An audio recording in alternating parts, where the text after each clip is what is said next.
சொல்லு மனோ, என்னாச்சு? அன்பு அம்மா கிட்ட பேசுனியா? என்ன சொன்னாங்க?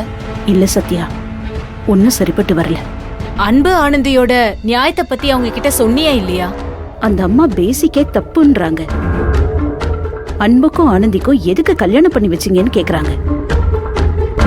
என் பையன் தப்பு பண்ணிட்டான்னு கல்யாணம் பண்ணி வச்சீங்கல்ல, இப்ப என் பையன் மேல தப்பு இல்லைன்னு தெரிஞ்சிருச்சுல்ல, இப்ப அத்து விட்டுருங்கன்னு சொல்றாங்க. வேற யாரோட குழந்தைக்கோ என் பையன் இனிஷியல் வேணுமான்னு கேக்குறாங்க சத்யா. அவங்க பேசினா எப்படி பேசுவாங்கன்னு உனக்கு தெரியும்ல. பட் அவங்க சொல்ற பாயிண்ட் எல்லாமே அன்பை வச்சு பேசினா அடிபட்டு போயிடுமே. அன்பு அது தான் குழந்தை இல்லைன்னு தெரிஞ்சுதானே ஆனந்தி கழுத்துல தாலி கட்டிருக்கான். நாம எல்லாரும் சேர்ந்து பேசி அன்பு மனச மாத்திட்டோம்னு சொல்றாங்க. அன்போட முறை பொண்ணு அந்த துளசி இருக்கால்ல, அவளோட வாழ்க்கை நம்மளாலதான் வீணா போச்சுங்கிறாங்க. எல்லாத்தையுமே நம்ம தலைமையில வைக்கிறாங்க சத்யா. மனோ, நீ அதுக்காக வருத்தப்படுறியா? நான் எதுக்கு வருத்தப்பட போறேன்? நாம எந்த கெடுதலும் நினைச்சு யாருக்கும் எதுவும் செய்யல. எல்லாரும் சந்தோஷமா இருக்கணும்னு தானே நினைக்கிறோம். நிச்சயமா, யூ ஆர் ரைட். இப்ப நாம என்ன பண்றது? எனக்கு இப்ப எந்த ஐடியாவும் இல்ல. லலிதா அம்மா பேசினதை கேட்டதுல இருந்து ஆனந்தி எங்க போனாலும் எப்படி வாழ போறான்னு தான் எனக்கு பயமா இருக்கு. ஆனந்தி தைரியமான பொண்ணு, ஆனா இந்த விஷயத்துல கொஞ்சம் குழப்பமா இருக்கா. அவ ஒரு தெளிவான முடிவுக்கு வந்துட்டா இந்த ப்ராப்ளம் ஈஸியா முடிஞ்ச மாதிரிதான். எனக்கு என்ன சொல்றதுன்னு தெரியல சத்யா. பட் என்னால இந்த விஷயத்துல எதுவும் பண்ண முடியல. நீ சொன்னதை என்னால பண்ண முடியல Sathya. I am very sorry. சச்ச மனோ, நீ எதுக்கு சாரி எல்லாம் சொல்லிட்டு இருக்க? நீ சொல்றத வச்சு பார்த்தா அன்போட அம்மா கிட்ட பேசி இந்த ப்ராப்ளத்தை சால்வ் பண்ண முடியாதுன்னு நினைக்கிறேன். வேற என்ன பண்ணலாங்கிற? அப்ப நாம லீகலா தான் போகணும். சத்யா, அது ஏதாவது இன்னும் காம்ப்ளிகேட் ஆயிட போகுது. நோ மனோ, சில விஷயங்களை நாம பேசக்கூடாது, சட்டம் தான் பேசணும். ஆனந்தி தான் புருஷன் அன்பு கூட அந்த வீட்ல ஆனந்தி வாழக்கூடாதுன்னு சொல்றதுக்கு அன்போட அம்மாக்கு உரிமையே கிடையாது. அப்படி அவங்க சொல்றாங்கன்னு வச்சுக்குவோம், அதுக்கு சட்டம் கொடுக்கற தண்டனைய அவங்க அனுபவிச்சுதான் ஆகணும்.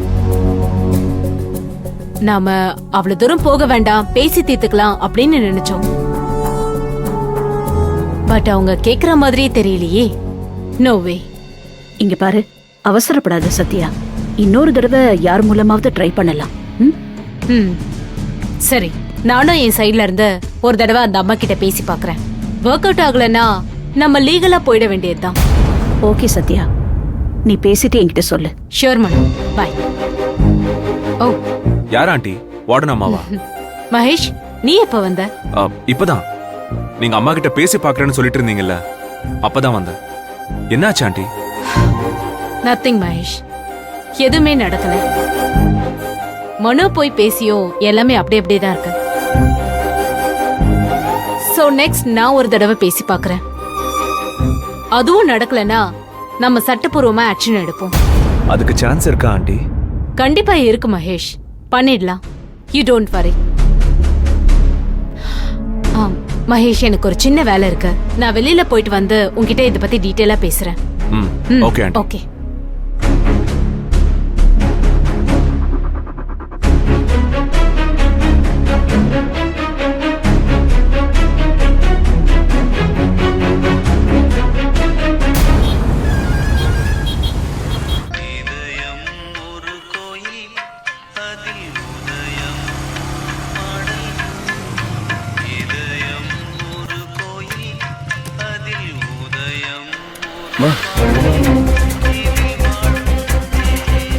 அண்ணே, மேடம் உள்ள இருக்காங்களா?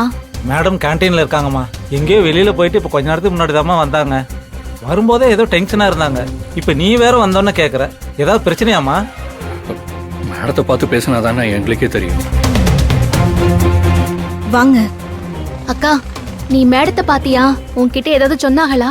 இல்லையா ஆனந்தி, நான் பார்க்கலையே. சரி, உள்ள போய் பார்க்கலாம் வா.